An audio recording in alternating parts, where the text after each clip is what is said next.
बिस्मिल्लाहिर्रहमानिर्रहीम अस्सलामुअलैकुम वरहमतुल्लाहि वबरकातुहू। उम्मीद है दोस्तों सब खैर आफिस से होंगे। आज के अपने इस वीडियो के अंदर मैं आपको CS506 जावा जो वेब एप्लीकेशन डेवलपमेंट है उसकी मिड टर्म की प्रिपरेशन करवाऊँगा, उसके बारे में गाइड करूँगा। सबसे पहले दोस्तों मैं यहाँ पे एक चीज़ क्लियर करता जाऊँ आपको कि अगर आपने हमारे शॉर्ट लेक्चर्स वॉच नहीं किए हुए तो आप अपना जावा का पेपर अच्छे से नहीं कर सकते। इसलिए सबसे पहले आपने अगर अपना बहुत अच्छा जावा का पेपर करना है, लाइक CS506 जो है इसका पेपर अगर आपने बहुत अच्छा करना है, लाइक 4 GPA लेना है या बहुत अच्छे मार्क्स लेने हैं, तो उसके लिए दोस्तों आपने सबसे पहले हमारे जो शॉर्ट लेक्चर्स हैं CS506 के उनको अच्छे से वॉच कर लेना है। A to Z वॉच करेंगे। अब यहाँ पे वॉच जब आप उनको कर रहे होंगे तो वहाँ पे आपको यकीनन ये कहा जाएगा कि आप जो है प्रैक्टिस करें अपने कोडिंग की। किसके ऊपर? ये जितनी बातें करने जा रहा हूँ ना, इनको अच्छे से समझना है पहले आपने, फिर उसके बाद आपने इस वीडियो को स्किप ना कीजिएगा काइंडली।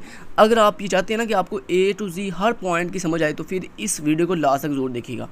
अब यहाँ पे दोस्तों शॉर्ट लेक्चर के अंदर एक चीज़ मैं आपके फ़ायदे की बताने जा रहा हूँ, यहाँ पे बड़ी इंपॉर्टेंट, वो ये कि अगर आपका नेट बीन्स इंस्टॉल नहीं हो रहा, आपका जावा JDK इंस्टॉल नहीं हो रहा, आपके बहुत से इश्यूज़ हैं, तो दोस्तों कोई प्रॉब्लम वाली बात नहीं है। उसमें ये है कि आप नेट बीन्स यूज़ ना करें, आप जावा JDK यूज़ ना करें, क्योंकि आपने देना पेपर, ठीक है। अगर दोस्तों आप सिर्फ पेपर की हद तक कर रहे हैं ये चीज़ें, तो फिर क्या करें, फिर आप कोई चीज़ चाहे इंस्टॉल ना करें, आप सिर्फ कंसेप्ट लें। जो मैं आपको शॉर्ट लेक्चर के अंदर कोडिंग करवा रहा हूँ उसके भी सिर्फ आप कंसेप्ट देखें कि ये लाइन किस लिए यूज़ हो रही है, ये लाइन किस लिए यूज़ हो रही है। उसको अगर आपको ज़्यादा शौक है प्रैक्टिस करने का, तो हाँ, पेपर के ऊपर भी प्रैक्टिस, मतलब अपनी कॉपी पेंसिल लेकर उसके ऊपर भी प्रैक्टिस कर सकते हैं, ठीक है। क्योंकि दोस्तों जब आप पेपर के लिए प्रिपरेशन कर रहे हैं ना, तो पेपर के अंदर आपको नेट बीन्स भी अवेलेबल नहीं होना, आपको जावा JDK भी अवेलेबल नहीं होना। वहाँ पे आपने बेसिकली पेपर के ऊपर आपने वहाँ पे जो बॉक्स दिया जाना है पेपर को सॉल्व करने के लिए, वहीं पे आपने अपना कोड जो अगर सारे पूछा भी तो आपने वहीं पर लिखना है। एक और यहाँ बात क्लियर कर दूँ कि सर पूरे टॉपिक का कोड नहीं पूछते, सर उस पूरे टॉपिक में से सिर्फ चंद एक जो है कुछ बेसिक स्टेप्स पूछते हैं। लाइक जैसे सर ने पूछ लिया आपसे कि मुझे बताओ जी हेलो वर्ल्ड के अंदर हम किस तरह से जो है वो कौन सी लाइन लिखें तो हमारा हेलो वर्ल्ड प्रिंट होगा। तो आप सिर्फ मेन की बॉडी के अंदर वो जो हम एक स्टेप लाइन लिखेंगे, system dot print dot ln print dot ln, तो उसके साथ हम क्या करेंगे, हम जनाब उसके अंदर लिखेंगे डबल कोटेशन के अंदर हेलो वर्ल्ड, तो वो ऑटोमेटिक हमारा मैसेज जो है स्क्रीन पे डिस्प्ले हो जाएगा। ऐसे सर आपसे पूछ सकते हैं बताओ हम कोई भी वेरिएबल इंटीजर टाइप का कैसे डिक्लेयर कर सकते हैं। तो इस तरह के छोटे छोटे आप कहेंगे सर हम जो है ना वो इंट टाइप के साथ एक वेरिएबल क्रिएट करेंगे किसी भी नाम से, और उसके अंदर इक्वल टू लगाकर हम कोई भी उसको एक इंटीजर वैल्यू दे देंगे। दैन उसके बाद हम system dot out dot print ln की कमांड के साथ जो है हम क्या करेंगे, उस वेरिएबल की वैल्यू को स्क्रीन पे डिस्प्ले कर देंगे। और यहाँ पे ये भी चीज़ याद रखिएगा कि जो हमारे मैसेजेस होते हैं उनको हम डबल कोटेशन के अंदर लिखते हैं, और जो हमारे वेरिएबल्स होते हैं उनको हम डबल कोटेशन के बगैर लिखते हैं, मतलब विदाउट डबल कोटेशन लिखते हैं। वेरिएबल के नाम को आप डबल कोटेशन में नहीं लिखते, ठीक है। ये कुछ इंपॉर्टेंट बातें हैं। तो यहाँ पे आपके फ़ायदे की बात ये कर रहा हूँ कि अभी आपके पास शॉर्ट टाइम है, आप नेट बीन्स को इंस्टॉल करने के ऊपर और JDK को इंस्टॉल करते हुए ऊपर उनके ऊपर प्रैक्टिस करते हुए टाइम वेस्ट ना करें। आप सिंपली जो भी कोड करवा रहा हूँ उसको अच्छे से समझें और कॉपी पेंसिल के ऊपर उसको नोट करते जाएँ अपनी अच्छी प्रैक्टिस के लिए, ठीक है। ये आप कर लें, इससे आपका काफ़ी टाइम भी सेव हो जाएगा और आपकी अच्छी प्रिपरेशन भी हो जाएगी। बाकी अब हमारे जो लेक्चर्स हैं शॉर्ट लेक्चर 1 to 18 उनको अच्छे से तैयार करें। आपको शॉर्ट लेक्चर की प्लेलिस्ट करेंगे इस वीडियो के डिस्क्रिप्शन बॉक्स में भी आप प्रोवाइड कर दीजिएगा। इसके बाद दोस्तों हमारी जो ऑफिशियल वेबसाइट है, यहाँ पे वर्चुअल यूनिवर्सिटी वाले ऑप्शन के अंदर शॉर्ट लेक्चर्स का एक ऑप्शन है। यहाँ पर आने के बाद आप अगर स्क्रॉल करके थोड़ा नीचे आए तो यहाँ पर लिखा हुआ है CS506 शॉर्ट लेक्चर प्लेलिस्ट। यहाँ पर जाकर आप हमारे CS506 की शॉर्ट लेक्चर जो है वो प्रिपेयर कर सकते हैं, देख सकते हैं, वॉच कर सकते हैं। बाकी मैंने आपको फ़ायदे की बात तो बता ही दी है कि आपको सॉफ्टवेयर डाउनलोड करने की, इंस्टॉल करने की अभी कोई नीड नहीं है। आप बस फटाफट से अपनी कंसेप्ट लें और कोई बाकी कोडिंग को नेट बीन्स के ऊपर करने की ज़रूरत नहीं है। आप कॉपी पेंसिल के ऊपर भी उसको कर सकते हैं ताकि आपको टाइम सेव हो जाए। इसके बाद दोस्तों ये जो हमारे हाईलाइटेड हैंडआउट्स हैं, इसमें सारी चीज़ें हाईलाइट हमने की हुई हैं। ये हाईलाइटेड हैंडआउट्स आपको हमारी वेबसाइट के ऊपर यहाँ पे वर्चुअल यूनिवर्सिटी वाले ऑप्शन के अंदर हैंडआउट्स वाले ऑप्शन पर जब आप जाएंगे तो यहाँ पर जाने के बाद यहाँ पर आप पेज को थोड़ा स्क्रॉल करके नीचे आएँ तो यहाँ पर देखें ये लिखा हुआ है CS506 हैंडआउट्स और CS506 highlighted handouts by KST learning. ये जो हाईलाइटेड हैंडआउट्स हैं इनको आपने डाउनलोड कर लेना है और यहाँ से आपने प्रिपरेशन करनी है अच्छे से। सारी चीज़ों को हाईलाइट करके आपको दे दिया है, ठीक है जी। अच्छा जी, उसके बाद दोस्तों यहाँ पे एक और चीज़ यहाँ पे मैं आपको क्लियर करता चलूँ कि यहाँ पे जो अभी रिसेंटली प्रीवियस सेशन के अंदर CS 506 के जो पेपर हुए हैं ना, वो यहाँ पे हमारे पास ना वर्चुअल यूनिवर्सिटी वाले ऑप्शन के अंदर पास्ट पेपर के अंदर मिड टर्म पे अगर आप जाते हो तो यहाँ पे देखें ये लिखा हुआ mid term papers link 1 2023, mid term papers link 2 2023, ये दोनों लिंक्स में आप जाके देख लीजिएगा। CS 506 के अगर पेपर हुए इसमें 2023 के जो हुए थे तो वहाँ से आप आइडिया ले लीजिएगा कि सर ने क्या पूछा, उससे आपको अच्छी जो है ना आइडिया हो जाएगा कि सर ने जो है ना प्रीवियस 2023 के अंदर कौन कौन से क्वेश्चन पूछे थे। इसके अलावा यहाँ पे जो बहुत ज़्यादा पास्ट पेपर है लाइक जैसे मुआज के अवकार के, लेकिन ये बहुत ज़्यादा पास्ट है लाइक 2010 के 11 के हैं। आप इनको भी कर सकते हैं, मुझे कोई इशू नहीं है, आप इनको भी करें, इससे आइडिया हो जाएगा कि सर किस तरह से पेपर डालते हैं। लेकिन आप ज़्यादा जो है ना इनके ऊपर फोकस कीजिएगा जो अभी 2023 के अंदर लेटेस्ट पेपर हुए हैं। इसके अलावा दोस्तों यहाँ पे एक चीज़ क्लियर कर दूँ कि ये जो मुआज की वकार की अरसलान की फाइल्स है ना, इनको आपने सिर्फ आईडी की हद तक पढ़ना है, इनके ऊपर ज़्यादा टाइम नहीं लगाना। एक चीज़ यहाँ पे आपका एक और फ़ायदा कर दूँ दोस्तों, जो CS 506 है ना, इसमें मोस्टली जो पेपर आता है वो आता है अगर आपने हमारी शॉर्ट लेक्चर देख ली है, उसके बाद आपने सारी मतलब प्रिपरेशन कर ली है, अब आप चाहते हैं कि आपको एक ऐसी फ़ाइल मिल जाए जहाँ से आपके मोस्टली पेपर आए, मोस्टली पेपर मतलब आपके MCQs भी, शॉर्ट भी, लॉन्ग भी वहाँ से आएँ, तो फिर आपने इन पर ज़्यादा टाइम नहीं करना। उसके लिए ना जो ज़्यादा पेपर आता है वो जुनैद की फ़ाइल से आता है, लिहाजा आपने क्या करना है, डिफरेंट ग्रुप्स के अंदर जाकर आपने CS 506 की 506 की क्या करनी है, MCQs, शॉर्ट मतलब ऑब्जेक्टिव और सब्जेक्टिव की फ़ाइल ना जुनैद की देखनी है। जुनैद की फ़ाइल आप पढ़ेंगे ना तो उसमें से ज़्यादा पेपर आता है CS 506 का, मतलब उसमें से रिपीट होता है पेपर मोस्टली।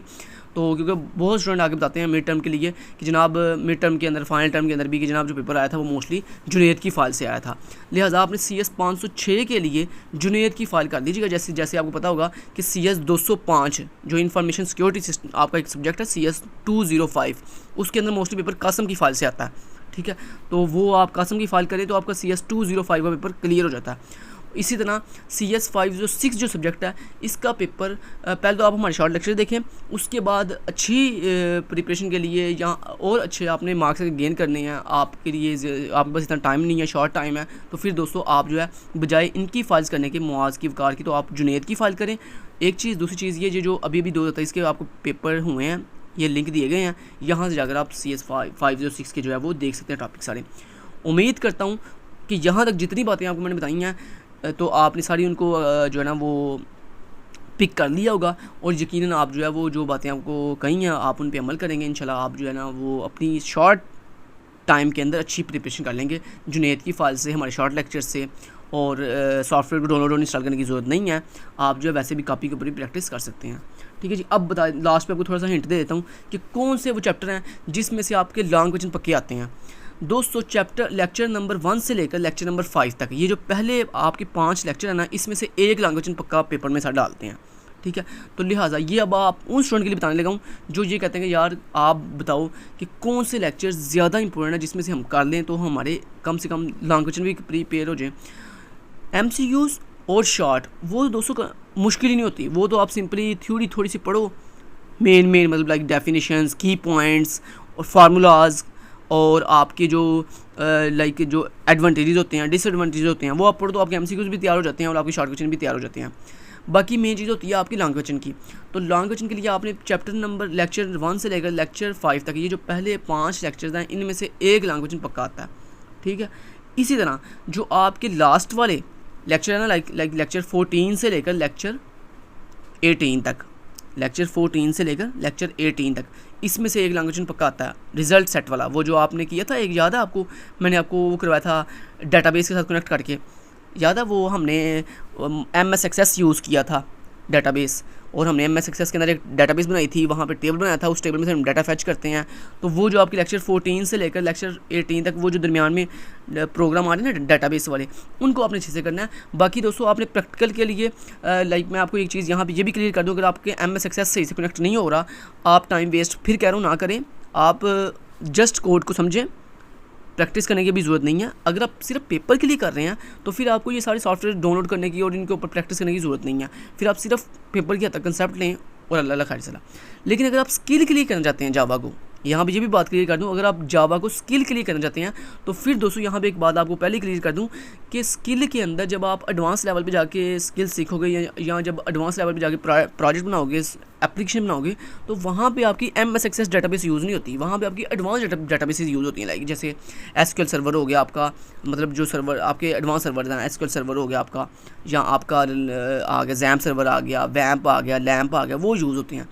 लिहाजा अगर आप स्किल के लिए कर रहे हैं तो फिर आपने क्या करना है, पेपर के बाद आप जो है फिर एडवांस लेवल पे सीखें जावा को, लाइक जावा लैंग्वेज सीखें, उसके साथ आप XAMPP सर्वर कनेक्ट कर लें डेटाबेस के लिए, या आप SQL सर्वर कनेक्ट कर दीजिएगा उसके लिए।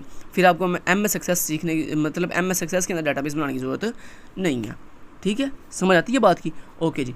तो यहाँ पे लॉन्ग के लिहाज से मैंने आपको बात क्लियर कर दी है कि आपका एक लॉन्ग इंशाल्लाह पहले 5 चैप्टर लेक्चर में से आएगा, और दूसरा लॉन्ग आपका वो जो आपका डेटाबेस वाले कंसेप्ट्स हैं रिजल्ट सेट वाले, उसमें से एक आता है, यानी लेक्चर 14 से लेकर लेक्चर 18 तक, ये इन लेक्चर्स में से एक लॉन्ग जो आपका पक्का आता है। ठीक है, बाकी जहाँ तक बात MCQs और शॉर्ट की है वो मैंने आपको बता दी है कि आपने सारे लेक्चर पढ़ने हैं अच्छे से। हैंडआउट्स के ऊपर मैंने सारी जो है ना हाईलाइट किए हुए हैं आपकी आसानी के लिए। अगर आप हमारे ये हाईलाइटेड हैंडआउट्स पढ़ लेंगे तो आपके सारे MCQs इंशाल्लाह अच्छे से तैयार हो जाएंगे, और आपके शॉर्ट क्वेश्चन भी अच्छे से तैयार हो जाएंगे। जो लॉन्ग क्वेश्चन थे वो मैंने आपको बता दिए, पहले 5 लेक्चर और लास्ट वाले लेक्चर 14 से 18 तक। बाकी आप और ज़्यादा अच्छी तैयारी के लिए आप जो है उसके जुनेद की फ़ाइल जो है एक दफ़ा देख लीजिएगा। उम्मीद करता हूँ आपको सारी अच्छे से गाइडलाइन मिल गई होगी। ठीक है, तो आपको हमारी ये वीडियो भी अच्छी लगी होगी, अब इसमें आपको सारे कंसेप्ट बता दिए हैं मैंने। ठीक है, बाकी आप हमारे शॉर्ट लेक्चर देख लेंगे तो इंशाल्लाह आपके लिए और आसानी हो जाएगी। Thank you so much, till then guys, take care, अल्लाह हाफिज़।